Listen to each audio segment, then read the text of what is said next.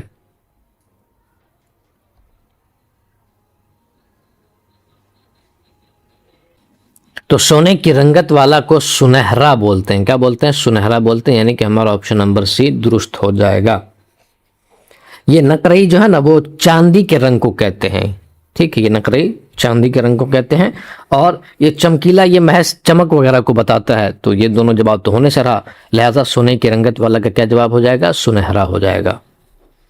کہہ رہا ہے کہ درج ذیل فقروں کے لیے مناسب لفظ کی نشاندہی کیجیے. کسی چیز کو اچک لینے والا، کوئی ایسا بندہ ہو جو کسی چیز کو اچک لے کر کے بھاگ جائے تو اسے کیا بولیں گے؟ اچکا بولیں گے، یا چور بولیں گے، یا پھر ڈاکو بولیں گے؟ تو بتائیے اس سوال کا کیا جواب ہوگا؟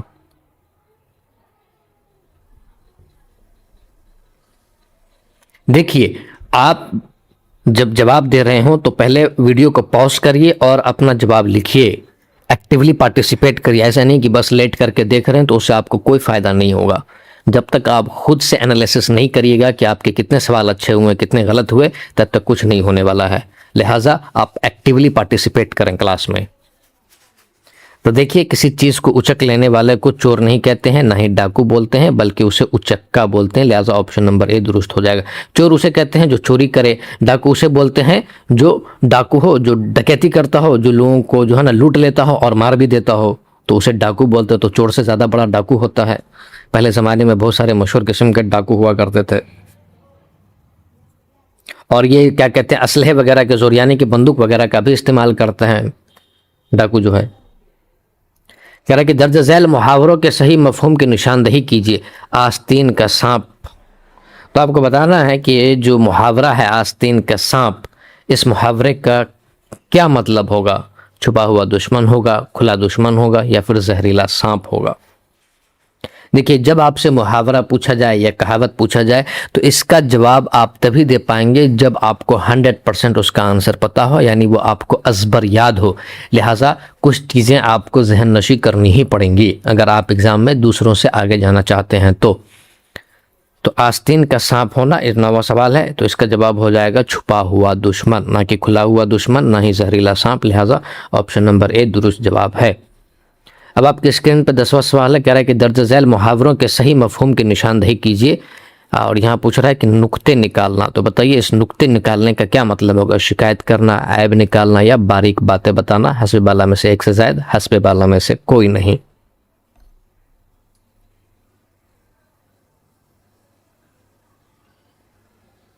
تو دیکھیے، نقطے نکالنا کا مطلب ہوتا ہے عیب نکالنا. کیا ہوتا ہے؟ عیب نکالنا. شکایت کرنا نہیں ہوتا ہے، نہ ہی باریک باتیں بتانا ہوتا ہے. تو ہمارا آپشن نمبر بی درست جواب ہو جائے گا. اسی کو آپ نقطہ چینی کرنا بھی بولتے ہیں یا پھر نقطے نکالنا بھی کہتے ہیں. اس کا مطلب ہوتا ہے خواہ مخواہ کی جو ہے نا خامیاں اور عیب تلاش کرنا. اسے ہی آپ تنقید برائے تنقید بھی کہہ سکتے ہیں کہ جب آپ کے اندر جو ہے نا دقت نہ ہو پھر بھی سامنے والا بندہ آپ کے اندر جو ہے نا پرابلمس نکال رہا ہو تو اسے بولتے ہیں کہ کتنا نقطے نکالتے ہو بھائی تم. اب کہہ رہا ہے کہ درج ذیل محاوروں کے صحیح مفہوم کی نشاندہی کریے. کہہ رہا ہے کہ اپنے پاؤں میں آپ کلہاڑی مارنا، یعنی اپنے پاؤں پر خود سے کلہاڑی مار لینا، آپ یہ بھی کہہ سکتے ہیں. تو اپنے پاؤں میں آپ کلہاڑی مارنا، اس کا آپ کو مفہوم بتانا ہے. کیا مطلب ہوگا؟ خود ہی اپنا نقصان کر لینا، دشمنوں کا ساتھ دینا، دوستوں سے دھوکہ کھانا. دیکھیے، میں یہاں ایک چیز آپ کو بتا دوں کہ محاورہ میں کبھی بھی لفظی معنی نہیں لیا جاتا ہے، وہ اس کا مجازی معنی لیا جاتا ہے، یعنی لفظی معنی سے ہٹ کر کے معنی لیا جاتا ہے. یعنی یہ جو کہہ رہا ہے کہ اپنے پاؤں پر کلہاڑی مار لینا، تو اس کا یہ مطلب نہیں ہوا کہ واقعی میں بندہ اپنے پاؤں پہ خود سے کلہاڑی لے کر کے مار لے گا. It doesn't mean that. ٹھیک ہے، آپ کو یہاں پہ اس کا مجازی معنی بتانا ہوتا ہے. تو اس کا مطلب ہوتا ہے خود ہی اپنا نقصان کر لینا. لہٰذا آپشن نمبر اے درست ہوگا، نہ کہ دشمنوں کا ساتھ دینا، نہ ہی دوستوں سے دھوکہ کھانا. کوئی اپنے پاؤں پہ کلہاڑی کیوں مارے گا؟ کلہاڑی اگر کوئی مارتا ہے تو اس کا مطلب ہے کہ وہ اپنا نقصان کر رہا ہے، لہٰذا یہ مجازی معنی ہوا۔ تو محاوروں میں مجازی معنی آتے ہیں، اس چیز کو آپ ذہن نشی کر لیجئے۔ اب کہہ رہے ہیں کہ صحیح جواب کی نشاندہی کرنی ہے آپ کو۔ پٹنہ خوبصورت شہر ہے ایک، پٹنہ شہر ہے ایک خوبصورت، پٹنہ ایک خوبصورت شہر ہے، ایک شہر ہے پٹنہ خوبصورت۔ اس سوال کا جواب دیجئے، بہت ہی آسان سا سوال ہے۔ اگر آپ کو یہ پتہ ہے کہ اردو میں سینٹنس کا کیا اسٹرکچر ہوتا ہے تو آپ بالکل اس کا جواب دے سکتے ہیں۔ تو اردو میں جو سینٹنس کا اسٹرکچر ہوتا ہے وہ سب سے پہلے آتا ہے فاعل۔ کیا آتا ہے؟ فاعل۔ فاعل کے بعد آتا ہے مفعول۔ کیا آتا ہے؟ مفعول۔ اور مفعول کے بعد لاسٹ میں آپ کا آتا ہے فعل۔ تو اگر آپ کو یہ سیریل لائن یاد ہے تو آپ جواب دے سکتے ہیں۔ سب سے پہلے آپ کو فاعل لانا ہے، تو پٹنہ تو فاعل ہوا، اور لاسٹ میں آپ کو فعل لانا ہے کوئی، یہاں لاسٹ میں ہے نہیں ہے، لہٰذا یہ آپشن غلط ہو جائے گا۔ پھر کہہ رہا ہے کہ پٹنہ ایک خوبصورت شہر ہے، تو اس سینٹنس کو دیکھیے، یہاں پٹنہ ہمارا فاعل ہے، ٹھیک ہے، اور لاسٹ میں ہم کو فعل بھی مل رہا ہے۔ خوبصورت جو ہے نا ایز اے صفت استعمال کیا گیا ہے یہاں پہ، لہٰذا ہمارا آپشن نمبر بی درست جواب ہے۔ یعنی کہ پٹنہ ایک خوبصورت شہر ہے، یہ پیٹرن کو فالو کر رہا ہے، اور ایک شہر ہے پٹنہ خوبصورت، تو یہ بھی غلط ہے اور یہ بھی غلط ہے، لہٰذا بی آپشن درست ہو جائے گا۔ اس سوال میں آپ کو یہ چیک کیا جا رہا تھا کہ آپ کو کیا واقعی میں اردو گرامر کا، اردو قواعد کا اور اردو سینٹنس کا جو اسٹرکچر ہوتا ہے اس کے کیا اصول ہیں وہ آپ کو پتہ ہے کہ نہیں پتہ ہے، بس یہ جاننے کی ایگزامنر نے کوشش کی ہے اس سوال میں۔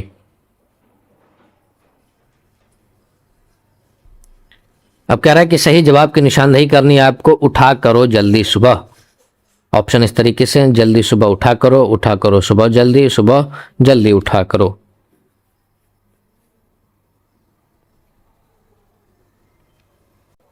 تو دیکھیے جلدی صبح اٹھا کرو یہ غلط ہو جائے گا، اٹھا کرو صبح جلدی یہ بھی غلط ہے، صبح جلدی اٹھا کرو۔ تو ہم اسی طریقے سے دوسرے کو کہتے ہیں نا کہ بھائی آپ جو ہے نا صبح جلدی اٹھا کریں، تو یہ صحیح سینٹنس کا جو ہے نا لے ہے، سینٹنس صحیح آرڈر میں ہے یہاں پر، لہٰذا آپشن نمبر سی درست جواب ہو جائے گا۔ کہہ رہا ہے محاورے آنکھیں بچھانا، اس کا کیا مطلب ہوگا؟ ذرا بتائیے اس محاورے کا کیا مطلب ہوگا؟ زمین پر آنکھیں بچھا دینا، بہت اونچا اچھلنا، یا پھر بہت عزت کرنا۔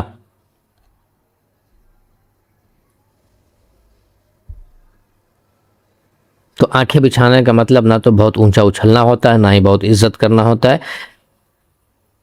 ایک منٹ، نہ ہی زمین پر آنکھیں بچھا دینا ہوتا ہے بلکہ بہت عزت کرنا ہوتا ہے۔ تو ہم نے اس سے پہلے بھی کہا کہ محاورے میں اس کا لفظی معنی نہیں آتا ہے، وہ مجازی معنی آتا ہے۔ کون سا معنی آتے ہیں؟ مجازی معنی آتے ہیں۔ تو یہ جو ہے نا زمین پر آنکھیں بچھا دینا، آنکھیں بچھانے کا جو ہے نا لفظی معنی ہو جا رہا ہے، لہٰذا یہ بالکل ہی غلط ہوگا۔ ہمارا صحیح آپشن نمبر سی ہو جائے گا کہ آنکھیں بچھانے کا مطلب جو ہے نا وہ بہت عزت کرنا ہوتا ہے۔ کہہ رہے محاورہ باغ ہونا، اس کا مطلب بتانا ہے آپ کو، باغ گھومنا، بار بار گھومنا، ہر باغ گھومنا، یا پھر حسب بالا میں سے ایک سے زائد، یا حسب بالا میں سے کوئی نہیں۔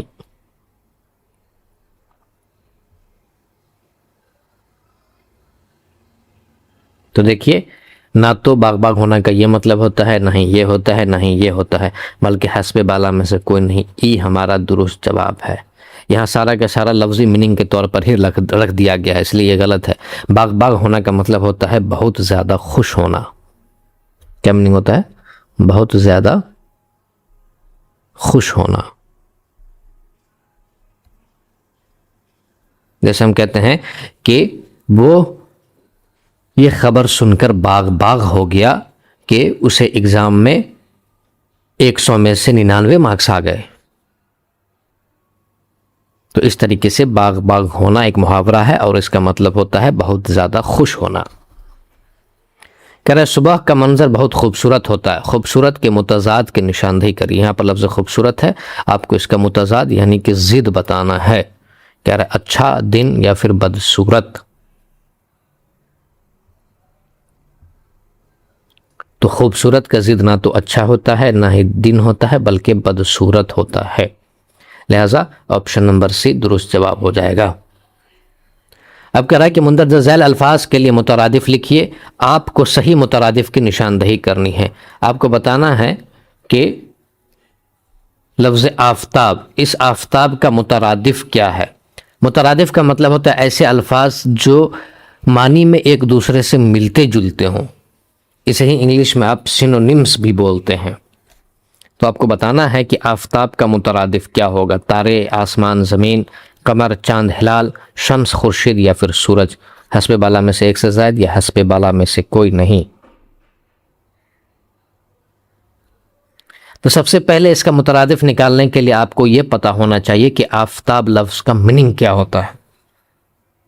تو آفتاب کا مطلب ہوتا ہے سورج، جیسے قرآن میں ہے والشمس وضحاہا، آفتاب کی روشنی کی قسم۔ اردو مترجمین نے اس طریقے سے بھی ترجمہ کیا ہے، یعنی کہ سورج کی روشنی کی قسم۔ تو اگر آپ کو وہاں سے پتا ہے تو آپ وہاں سے بھی ایڈ کر سکتے ہیں، جوڑ سکتے ہیں۔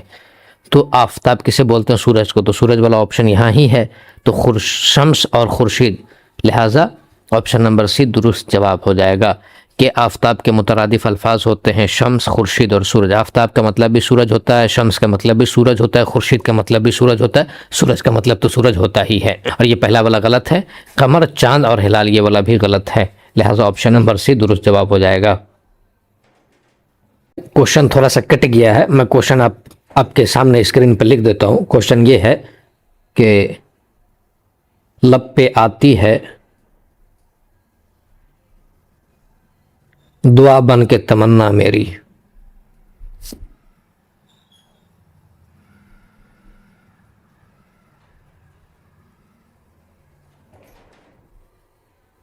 زندگی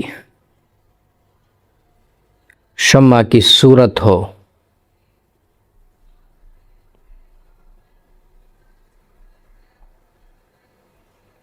خدایا میری۔ تو اس شعر میں آپ کو بتانا ہے کہ پہلے شعر کی ردیف کیا ہے، تیری ہے، ہو جائے ہے یا پھر کرنا ہے۔ تو بتائیے پھر اس سوال کا کیا جواب ہوگا۔ دیکھیے اس کا جواب آپ تبھی دے پائیں گے جب آپ کو پتا ہو کہ ردیف کسے کہتے ہیں۔ تو اگر آپ نہیں جانتے ہیں کہ ردیف کسے کہتے ہیں تو آئیے پہلے ہم یہ جان لیں کہ ردیف کسے کہتے ہیں۔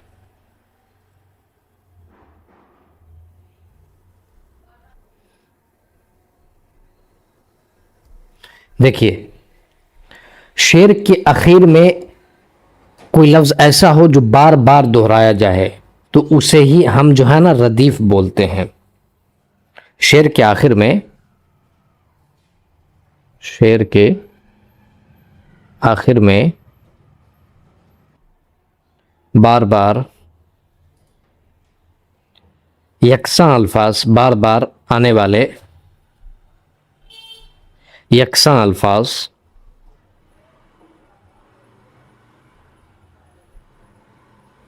ردیف کہلاتے ہیں۔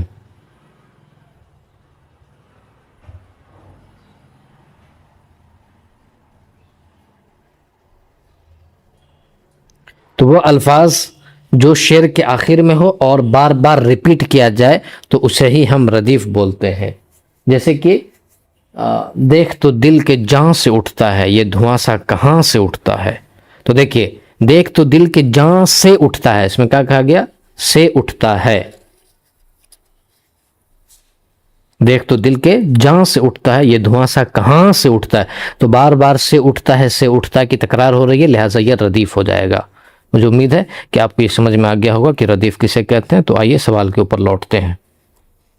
یہ سوال کہہ رہا ہے کہ اس بند میں آپ کو بتانا ہے کہ ردیف کون سی ہے۔ اس کو پھر سے پڑھی کر ہے کہ لب پہ آتی ہے دعا بن کے تمنا میری، زندگی شمع کی صورت ہو خدایا میری۔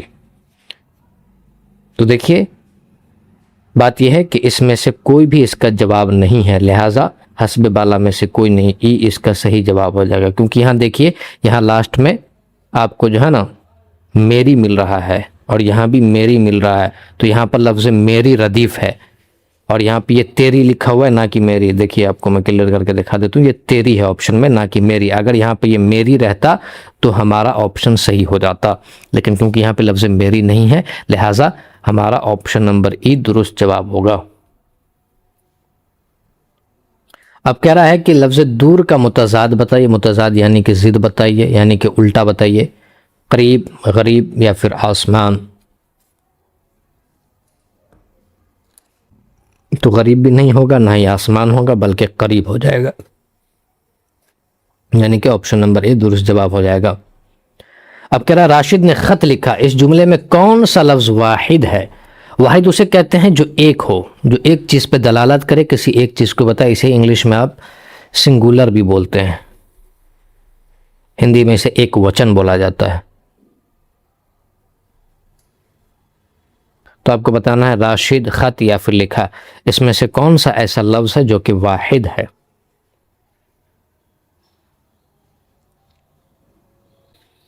لفظ راشد یہ بھی واحد ہے، کیونکہ یہ ایک شخص کو بتا رہا ہے۔ کتنے شخص کو بتا رہا ہے؟ ایک شخص کو، ایک آدمی کو بتا رہا ہے۔ یہ obviously اس میں معرفہ ہے، لیکن یہ صرف ایک شخص کو بتا رہا ہے، لہٰذا یہ بھی واحد ہوگا۔ لفظ خط بھی واحد ہے، اور کیونکہ خط کی جمع خطوط آتی ہے، کیا آتی ہے؟ خطوط آتی ہے، تو یہ بھی سنگولر ہوا، یہ بھی واحد ہوا۔ لفظ لکھا بھی سنگولر ہے، واحد ہے۔ اگر اس کا جمع ہوتا تو پھر یہ ہوتے لکھے۔ تو لفظ راشد واحد ہے، لفظ خط واحد ہے، لفظ لکھا واحد ہے، لہٰذا آپشن نمبر ڈی یعنی کہ حسب بالا میں سے ایک سے زائد ہمارا درست جواب ہو جائے گا۔ کہہ رہے لڑکا لفظ کا جمع کیا ہوگا؟ لڑکی ہوگا، لڑاکاں ہوگا، یا لڑکے ہوگا؟ اب اس سے زیادہ ہلکا سوال تو آپ کو میرا خیال ہے زندگی میں کبھی نہ ملے۔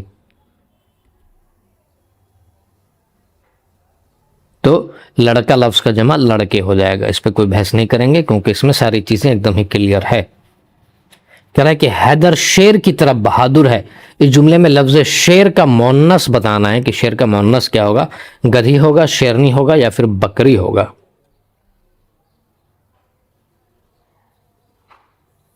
تو گدھی نہیں ہوگا، نہ ہی بکری ہوگا، بلکہ شیرنی ہو جائے گا۔ یہ بھی بہت ہی آسان سا سوال ہے، اس کے تجزیہ کی اور ایکسپلینیشن کی کوئی ضرورت نہیں ہے۔ کہہ رہا ہے کہ لفظ بیوی کا مذکر آپ کو بتانا ہے، بہن ہوگا، بھائی ہوگا، یا پھر ماں ہوگا، یا حسب بالا میں سے ایک سے زائد اور حسب بالا میں سے کوئی نہیں۔ یہ تھوڑا اچھا سوال ہے، بتائیے اس کا کیا جواب ہوگا؟ دیکھیے، نہ تو بہن ہوگا، نہ بھائی ہوگا، نہ ہی ماں ہوگا، بلکہ حسب بالا میں سے کوئی نہیں۔ بیوی کا جو ہے وہ مذکر کیا ہوگا پھر ذرا بتائیے؟ تو بیوی کا مذکر جو ہے نا وہ شوہر ہو جائے گا۔ کیا ہو جائے گا؟ شوہر ہو جائے گا، یا پھر آپ خاوند بھی لے سکتے ہیں، ٹھیک ہے؟ تو یہ لفظ اس کا جو ہے نا وہ مذکر ہو جائے گا بیوی کا، جو کہ یہاں پر ہے نہیں، لہٰذا آپشن نمبر ای درست جواب ہوگا۔ اب کہہ رہا ہے کہ لفظ قلم کے قاف پر کون سا اعراب لگایا جائے گا؟ یہ جو قلم میں جو آپ یہ قاف دیکھ رہے ہیں، تو اس قاف پر آپ کون سا اعراب لگائیے گا؟ زبر لگائیے گا، یا زیر لگائیے گا، یا پھر پیش لگائیے گا؟ یہ بھی بہت ہی ہلکا سا سوال ہے، پھر بتائیے اس کا کیا جواب ہونا چاہیے؟ تو زیر تو نہیں لگائیں گے، اگر زیر لگائیں گے تو وہ قلم بن جائے گا، اگر ہم پیش لگائیں گے تو قلم بن جائے گا، اگر ہم زبر لگائیں گے تو قلم بن جائے گا، لہٰذا یہ آپشن درست جواب ہے۔ کہہ رہا ہے سوالیہ نشان کی کیا علامت ہے؟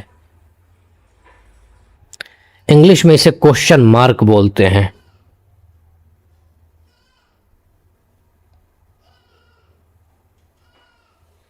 تو آپ نے بتانا ہے کہ سوالیہ نشان کیا ہوتا ہے، کیا ایسا والا نشان ہوتا ہے، یا پھر ایسے ہوتا ہے، یا پھر ایسے ہوتا ہے؟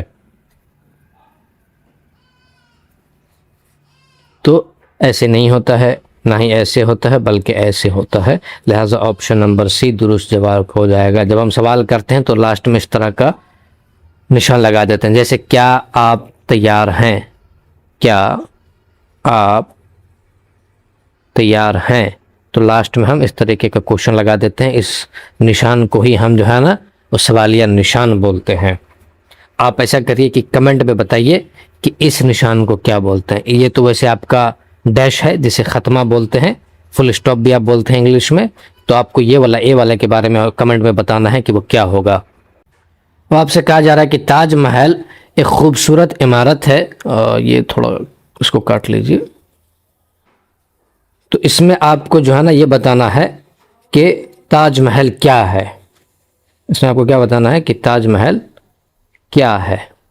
تو ذرا بتائیے کہ تاج محل قواعد کے اعتبار سے کیا ہو جائے گا؟ یا یہ اس میں عام ہوگا، ضمیر ہوگا، یا پھر صفت ہوگا، یا حسب بالا میں سے ایک سے زائد اور حسب بالا میں سے کوئی نہیں؟ تو نہ تو یہ اس میں عام ہوگا، نہ ہی یہ ضمیر ہوگا، نہ ہی یہ صفت ہوگا، بلکہ یہ آپشن نمبر ای ہو جائے گا، یعنی کہ حسب بالا میں سے کوئی نہیں۔ دیکھیے تاج محل ایک خاص عمارت کا نام ہے، تاج محل کہنے سے ایک خاص عمارت اور بلڈنگ سمجھی جاتی ہے، لہٰذا یہ کیا ہے، اس میں معرفہ ہے۔ کیا ہے یہ؟ اس میں معرفہ ہے۔ تاج محل کیا ہو جائے گا؟ اس میں معرفہ ہو جائے گا، کیونکہ یہ خاص بلڈنگ کے نام کو بتا رہا ہے۔ اسی طریقے سے چار مینار، اسی طریقے سے دلی، اسی طریقے سے ممبئی، اسی طریقے سے بہار، تو یہ سارا کا سارا اس میں معرفہ کی کیٹیگری میں آ جائے گا، کیونکہ یہ خاص چیز کے نام کو بتا رہا ہے۔ تو تاج محل بھی ایک خاص چیز کا نام ہے، لہٰذا تاج محل کیا ہو جائے گا؟ اس میں معرفہ ہو جائے گا۔ اس میں ہم اسے کہتے ہیں جو عام ہو، جو خاص نہیں ہو، جیسے آپ کہتے ہیں شہر، تو یہ اس میں عام ہے۔ ضمیر جو اسم کی جگہ پر استعمال کیا جائے وہ ضمیر ہوتا ہے۔ صفت جو کسی اسم کی کوالٹی کو بتائے تو وہ صفت ہوتا ہے، کسی اسم کی اچھائی اور برائی کو بیان کرے تو وہ صفت ہوتا ہے، لہٰذا ہمارا صحیح جواب آپشن نمبر ای ہو جائے گا۔ کہہ رہا مبالغہ کی کیا تعریف ہے؟ آپ کو بتانا ہے کہ مبالغہ کسے کہتے ہیں؟ بڑھا چڑھا کر بیان کرنا، جھوٹ بولنا یا پھر سچ بولنا، حسب بالا میں سے ایک سے زائد، حسب بالا میں سے کوئی نہیں۔ تو جھوٹ بولنا نہیں ہوتا ہے، نہ ہی سچ بولنا ہوتا ہے، بلکہ بڑھا چڑھا کر بیان کرنا ہوتا ہے۔ جیسے کہتے ہیں نا اس نے مبالغہ آرائی کی حد کر دی، اس کا مطلب ہے کہ اس نے چیزیں اتنی زیادہ بڑھا چڑھا کر کے بیان کر دی کہ وہ تو حد ہی ساری پار کر دی۔ تو مبالغہ کرنے کا مطلب ہوتا ہے بڑھا چڑھا کر کے بیان کرنا۔ میں آپ کو بتا دوں کہ مبالغہ ایک صنعت بھی ہے، جیسے اس کی ایک ایگزامپل یہ ہے، گرمی سے مضطرب تھا زمانہ زمین پر، بھن جاتا تھا گرتا تھا جو دانہ زمین پر، بھن جاتا تھا جو دانہ گرتا تھا زمین پر۔ تو اب دیکھیے جتنی بھی گرمی ہو، چاہے کسی بھی لیول کی گرمی ہو، کیا یہ ممکن ہے کہ اگر کوئی دانہ زمین پر گرے تو وہ بھن جائے گا؟ یا پھر آپ کیا کہتے ہیں گرمی بہت زیادہ ہو تو آپ پانی کو اور چینی کو اور پتی کو ملا دیں اور رکھ دیں تو وہ چائے بن جائے گا؟ کہ یہ ممکن ہے؟ آبویسلی ممکن نہیں ہے، یہ مبالغہ ہے، اسے ہی مبالغہ کہتے ہیں، یعنی کسی چیز کو بڑھا چڑھا کر کے بیان کرنا، تو یہ کیا کہلائے گا؟ مبالغہ کہلائے گا، لہٰذا آپشن نمبر اے درست جواب ہو جائے گا۔ اب کہہ رہا ہے کہ معنی کے اعتبار سے اسم کی کتنی قسمیں ہیں؟ 2 ہے، 8 ہے یا پھر 4 ہے؟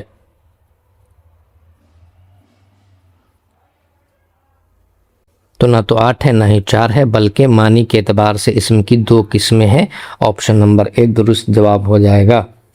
اور وہ کون کون ہے؟ ایک ہے اسم معرفہ، اسم معرفہ، اور دوسرا ہے اسم نکرہ۔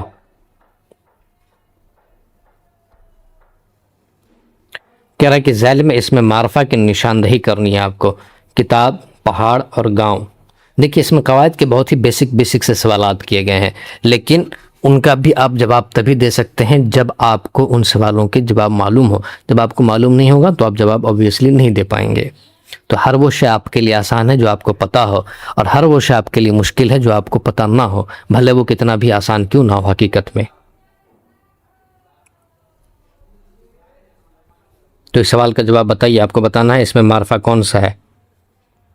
تو دیکھیے نہ تو کتاب اس میں معرفہ ہے، نہ ہی پہاڑ، نہ ہی گاؤں، بلکہ حسب بالا میں سے کوئی نہیں صحیح جواب ہو جائے گا، یعنی کہ آپشن نمبر ای درست جواب ہے۔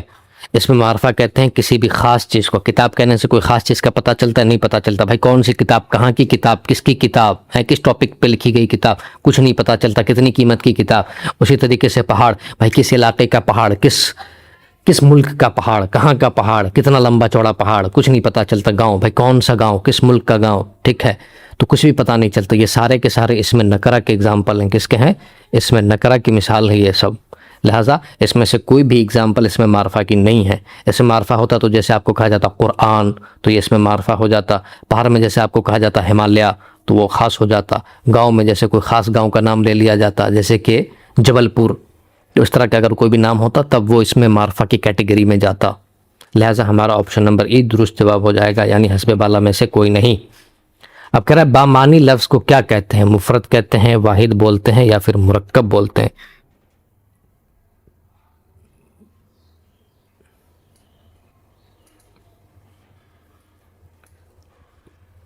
تو بامعنی لفظ کو نہ تو مفرد بولتے ہیں، نہ ہی واحد بولتے ہیں، نہ ہی مرکب بولتے ہیں، حسب بالا میں سے کوئی نہیں درست جواب ہو جائے گا۔ تو پھر آپ کمنٹ میں بتائیے گا کہ اس بامعنی لفظ کو کیا بولتے ہیں، کہاں بتانا ہے آپ کو؟ کمنٹ میں بتانا ہے، یہ میں آپ کے اوپر چھوڑ دیتا ہوں۔ اب کہہ رہا ہے احمد کی گاڑی کالی ہے، اس جملے میں صفت آپ کو بتانا ہے کہ صفت کون سی ہے، احمد، گاڑی یا پھر کالی۔ پہلے تو آپ یہ جان لیجئے کہ صفت کسے کہتے ہیں؟ جو اسم کی اچھائی یا برائی بیان کرے، کیا کرے؟ اسم کی